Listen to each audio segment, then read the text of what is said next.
Hey everyone, this is Shalim Lotra. Welcome to Shalim Lotra's Kitchen. So, how are you doing all? I hope you all are enjoying life. और आज हम एक topic discuss करने जा रहे हैं women crossing 40. What they want, what they feel, what they think, and how to maintain their overall health, how to calm their mind, and how to remain happy in their life. आज हम वही चीज़ discuss करने जा रहे हैं कि जो women 40 cross करती हैं वो क्या सोचती हैं, क्या उनके मन में चल रहा है, वो क्या चाहती हैं. सारी लाइफ में क्या होता है कि जो भी वुमेन होती हैं वो अपनी लाइफ में सारी फैमिली का टेक केयर करती हैं. सबका देखते हैं किसने ऑफिस जाना है, किसने स्कूल जाना है, किसको कितने टाइम पे भेजना है, किसको लंच बॉक्स चाहिए, ब्रेकफास्ट में क्या बनना है, लंच में क्या बनना है, डिनर में क्या बनना है. ओवरऑल ये सब उनकी लाइफ में चलता है. जो वुमेन जॉब करती हैं उनके लिए और भी हेक्टिक होता है उनका schedule, because they have to do office work plus household work also. उनके पास 2 जॉब्स होती करने के लिए. उनकी लाइफ ज़्यादा हेक्टिक होती है. तो इस पॉइंट पे till 40 she never thinks about her self. वो नहीं सोचती अपने बारे में कि क्या चल रहा है उनकी लाइफ में. उन्हें बस यही होता है कि मेरे से कोई नाखुश नहीं होना चाहिए. हर एक की हेल्थ का ध्यान रखती है, हर एक की केयर करती हैं, बट इन सब में वो भूल जाती हैं अपनी केयर करना, अपनी हेल्थ की केयर करना वो बिल्कुल भूल जाती हैं. तो till 40 she never thinks about herself. लेकिन a big turn comes in her life when she crosses 40. जब 40 क्रॉस करती है तो एक बड़ी सी चेंज आती है उनकी लाइफ में. At this point of time सबकी केयर करके, सबका ध्यान रख के वो बिल्कुल टायर्ड हो जाती हैं. उनकी बॉडी में एनर्जी नहीं रहती है. इस पॉइंट पे क्या होता है कि क्योंकि उन्होंने सारी लाइफ में अपने पे एक सिंगल मिनट भी स्पेंड नहीं करा होता है. She haven't spend a single minute on her body और सोल. बिल्कुल भी स्पेंड नहीं करा होता, बिकॉज उन्हें होता है कि बच्चों को रेज़ करना है, बहुत अच्छे से रेज़ करना है और सबकी डाइट का ध्यान रखना है. और जब वो अपने पे ध्यान नहीं दिया होता तो इस पॉइंट ऑफ टाइम पे उनमें वो एनर्जी नहीं रहती है. और बहुत सारे हार्मोनल इम्बैलेंसेस होते हैं. ट्रांजिशन फेज स्टार्ट हो जाता है. तो इसमें वो समझ नहीं पाते कि मेरे साथ हो क्या रहा है. बहुत चेंज आता है. बस ये वुमेन को ही पता होता है कि मेरे साथ क्या हो रहा है, क्या चल रहा है. तो इन सब के बीच में वो बहुत ही एंग्री फील करती है. बहुत मूड स्विंग्स होते हैं, कुछ समझ नहीं आता है. तो इस पॉइंट ऑफ टाइम पे वो सोचते हैं बैठ के कि now at this point my health matters more. कि अब मेरी हेल्थ बहुत मैटर करती है. क्योंकि अगर अपनी हेल्थ ठीक है तो ही सारी फैमिली का टेक केयर हो सकता है. लेकिन अगर खुद ही ठीक नहीं है तो फैमिली का टेक केयर बिल्कुल भी नहीं हो सकता. तो इस पॉइंट ऑफ टाइम पे क्या करना चाहिए, अपनी हेल्थ को कैसे मेंटेन करना है, अपनी बॉडी और सोल पे कैसे हमें वर्क करना है, उसके बारे में अब हम डिस्कस करते हैं. तो फर्स्टली हमें क्या करना चाहिए, वी हैव टू मेडिटेट. हमें मेडिटेट करना चाहिए, मेडिटेशन करनी चाहिए. मेडिटेशन से क्या होता है कि जो हमें एंजाइटी और स्ट्रेस फील होता है वो ख़त्म हो जाता है धीरे धीरे. बट हमें रेगुलरली करना होगा. चाहे आप 15 मिनट्स करो, चाहे आप 20 मिनट्स करो, but regularly we have to do. उससे क्या होता है कि हमारा पीस ऑफ माइंड जब वो रिस्टोर हो जाता है, हम खुश रहना स्टार्ट हो जाते हैं. हमारे फेस पे एक नेचुरल सा ग्लो आ जाता है. हमारी बॉडी जो है बहुत अच्छा रिस्पॉन्ड करती है. और एनर्जी जब आ जाती है तो सारे काम कब ख़त्म हो जाते हैं पता ही नहीं चलता. और जितनी बॉडी में चेंजेस आ रही होती है ना वो हमें फिर फील नहीं होती हैं.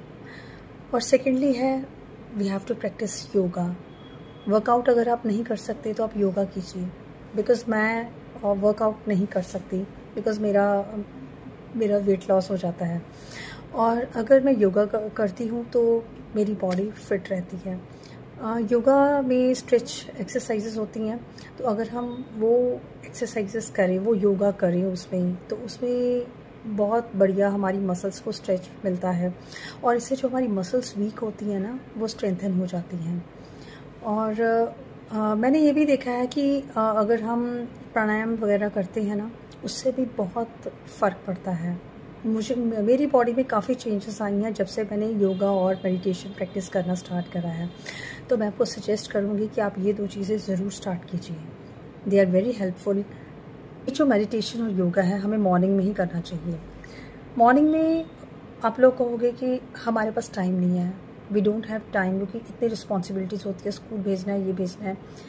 ये एक एक्सक्यूज़ है। आपको अपना टाइम खुद मैनेज करना होगा। पहले मैं भी यही कहती थी कि मेरे पास टाइम नहीं है, नहीं हो सकता, मुश्किल है, कभी योगा कर लेनी, कभी मेडिटेशन कर लेनी।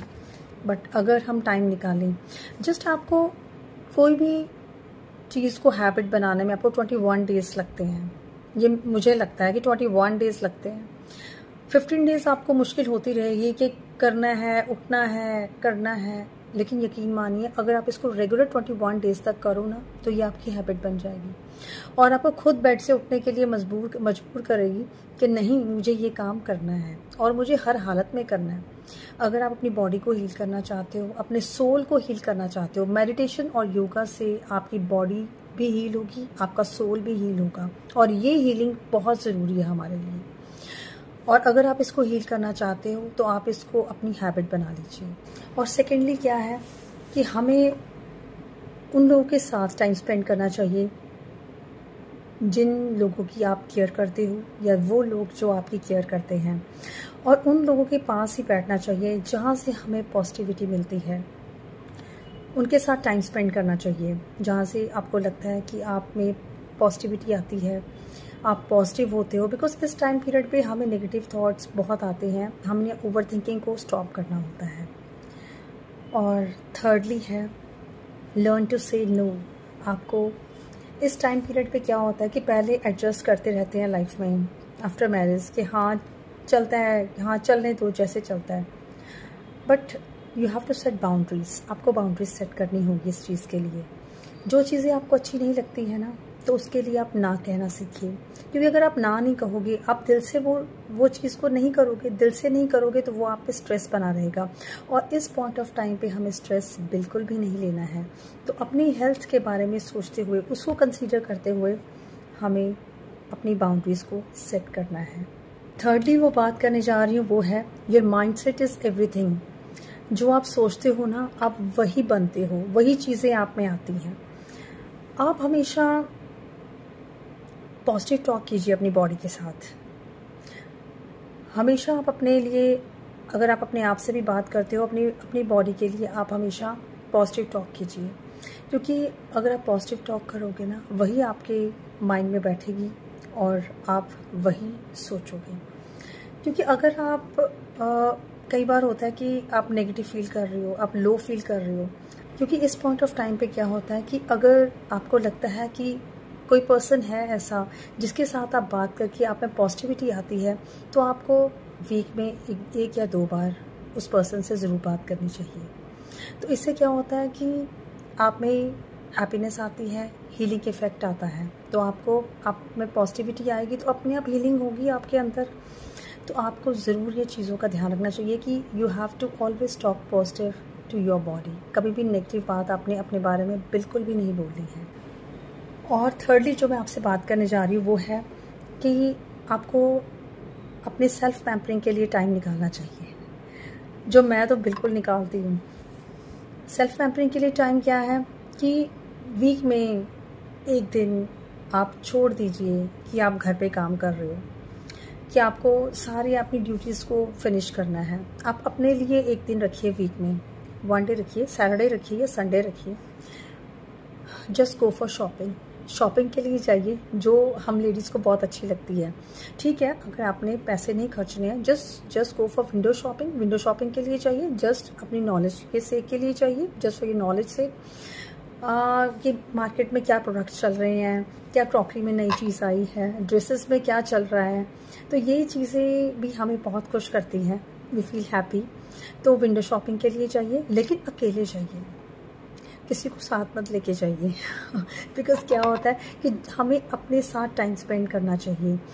अगर आप अपने किड्स के साथ जाओगे तो भी आप फ्री नहीं रहोगे, वहाँ पे भी आपको टेंशन रहेगा उनको संभालने का। तो अगर आप अकेले जाओगे ना, आप ज़्यादा इन्जॉय करोगे, बहुत मज़ा आता है। मैं बिल्कुल सच कह रही हूँ, बहुत मज़ा आता है अकेले शॉपिंग करने में। और सेकेंडली आपको जाना चाहिए सैलून में। जो भी आप फेशियल मसाज के लिए चाहिए, बॉडी मसाज के लिए चाहिए, मैनिक्योर पेडिक्योर जो भी आप करवाना चाहते हो, हेयर कलरिंग के लिए चाहिए, बहुत अच्छा टाइम स्पेंड होता है। आपको 2-3 आवर्स अपने के लिए मिल जाते हैं ना, आप रिफ़्रेश होकर घर आते हो, फिर आप बहुत अच्छे से चीज़ों को हैंडल करते हो। ये चीज़ें बहुत ज़रूरी हैं। Always dress up the way you like. वही ड्रेसेस पहनिए जो आपको अच्छी लगती हैं। ये नहीं कि आप 40 क्रॉस कर गए, अब आपने ये कुर्तास पहनने हैं, ये पहनने हैं। नहीं, जो आपको अच्छा लगता है वो आप ड्रेस डालिए, क्योंकि जब भी हम रेडी होते हैं ना, तो हमें बहुत अच्छा लगता है, बहुत अच्छा फीलिंग आती है। क्योंकि अगर हम बीमार भी हों ना, और अगर हम बहुत अच्छे से ड्रेसअप हों, तो बहुत अच्छा लगता है। मैंने तो ये एक्सपीरियंस करा है। मैं जितनी मर्ज़ी बीमार हूँ, बट मैं तैयार होके रहती हूँ, रेडी होके रहना है, अच्छा लगता है। क्योंकि अगर हम रेडी हैं ना, तो एक अलग तरह की एनर्जी हमारे में आती है, और हम अपने आप को बीमार भी फील नहीं करते हैं। ट्राई करके देखना। और सेकेंडली क्या है कि जब भी हम सुबह मॉर्निंग में व्हेन वी गेट रेडी, जब हम नहा कर रेडी होते हैं ना, जब हम अपने आप को मिरर में देखते हैं, तो one thing you should tell to yourself, क्या कहना चाहिए कि क्या बात है, आज मैं पहले से बहुत एनर्जेटिक और ब्यूटीफुल लग रही हूँ, क्या बात है। तो एक अलग सा कॉन्फिडेंस आप में आएगा, एक अलग से ही पॉजिटिव एनर्जी आप में आएगी। ज़रूर आप ये वर्ड्स अपने आप को बोला कीजिए। सुबह जब आप रेडी होते हो, अपने आप को एक बार मिरर में ज़रूर देखा कीजिए, और अपने आप को हमेशा आप कॉम्प्लीमेंट दिया कीजिए। किसी से कॉम्प्लीमेंट एक्सपेक्ट मत कीजिए कि कोई आपको कॉम्प्लीमेंट कर देगा। खुद ही अपने आप को कॉम्प्लीमेंट दीजिए, खुद ही अपने आप के कामों को अप्रिशिएट करना स्टार्ट कीजिए। बहुत बड़ा चेंज आएगा, बहुत बड़ा चेंज आएगा। You should practice gratitude. हमेशा ग्रैटिट्यूड को प्रैक्टिस कीजिए अपनी लाइफ में। हमेशा गॉड को थैंकफुल होइए कि गॉड ने आपको गुड हेल्थ दी है, अच्छे पेरेंट्स दिए हैं, अच्छे हस्बैंड दिया है, और प्यारे से किड्स दिए हैं, अच्छा घर मिला है, अच्छा खाने को मिल रहा है, और क्या चाहिए। यही चीज़ें तो चाहिए होती है, बेसिक नेसेसिटीज़ जो होती है हमारी लाइफ की, यही तो चाहिए होता है हमें। तो हमेशा जब आप ग्रैटिट्यूड की आदत डालोगे ना, तो आपको भी अंदर से हैप्पीनेस फील होगी, एक सेंस ऑफ सेटिस्फेक्शन मिलेगा आपको। ज़रूर किया कीजिए, मॉर्निंग में कीजिए, मॉर्निंग में नहीं करा तो रात को सोने से पहले ज़रूर किया कीजिए। ये हैबिट्स आप ज़रूर अपनी लाइफ में इम्प्लीमेंट कीजिए, बहुत फ़र्क पड़ने वाला है इससे। और लास्टली जो मैं आपसे बात करने जा रही हूँ, लव योर सेल्फ फियर्सली। बिल्कुल जिंदा दिली से अपने आप को प्यार कीजिए। ये मत गिल्ट रखिए मन में कि हर चीज़ों से ऊपर मैंने अपने आप को चूज़ किया है, क्योंकि इस पॉइंट ऑफ टाइम पे अपने आप की हेल्थ को मेंटेन करना और इस चीज़ को चूज़ करना बहुत ज़रूरी है। कभी में ये गिल्ट मत लाइए कि अगर मैं अपने बारे में सोचूंगी, अपने लिए टाइम निकालूंगी, तो ये सेल्फिश हो सकता है। नहीं, ये सेल्फिश नहीं है। हमें अपनी तरफ भी ध्यान देना है, सबसे पहले अपनी तरफ ध्यान देना है, क्योंकि अगर हम हेल्दी होंगे, अगर हमारी हेल्थ ठीक चलेगी, तभी हम पूरी फैमिली का ध्यान रख सकते हैं। और एट लास्ट मैं ये बात कहना चाहूँगी कि हमेशा एक्सेप्टेंस की आदत डालिए, सेल्फ एक्सेप्टेंस की आदत डालिए। आप अच्छे हो ये आपको पता है, और किसी से इसको वैलिडेट करने की ज़रूरत नहीं है, किसी की वैलिडेशन की ज़रूरत नहीं है कि कोई आपको आके कहेगा आप अच्छे हो तो ही आप अच्छे हो। आपको पता है कि आप अच्छे हो तो आप अच्छे ही हो। और लास्टली मैं कहना चाहूँगी, be your own biggest fan. अपने फ़ैन बन जाइए, अपने आप को कॉम्प्लीमेंट दीजिए, हमेशा अपने कामों को अप्रिशिएट कीजिए। किसी की ज़रूरत नहीं पड़ेगी कि कोई आपको आके अप्रिशिएट करे, इससे आपको हैप्पीनेस फील होगी। सो हमेशा अपने आप को हैप्पी रखिए। Try to be happy, try to make yourself happy. Self love और सेल्फ केयर और सेल्फ टाइम ज़रूर निकालिए और ज़रूर कीजिए। आई होप आज का वीडियो आपको अच्छा लगा होगा। अगर ये आपको वीडियो अच्छा लगता है तो मेरे वीडियो को लाइक एंड शेयर ज़रूर कीजिए। आप कमेंट किया कीजिए कि आपको ये वीडियो कैसा लगा। मुझे बहुत अच्छा लगेगा, एक मुझे मोटिवेशन मिलती है। मैं इतनी मेहनत से आपके लिए कंटेंट लेके आती हूँ, तो ये मेरा हार्ड वर्क होता है जो आपके पास पहुँचता है। और अगर आप इसके लिए कमेंट करें मुझे, तो मुझे बहुत अच्छा फील होगा। So now it's time to take leave from all of you. We will meet soon with the next video. Till then, take care of yourself, eat healthy, stay healthy, and also stay motivated and blessed always. Bye-bye.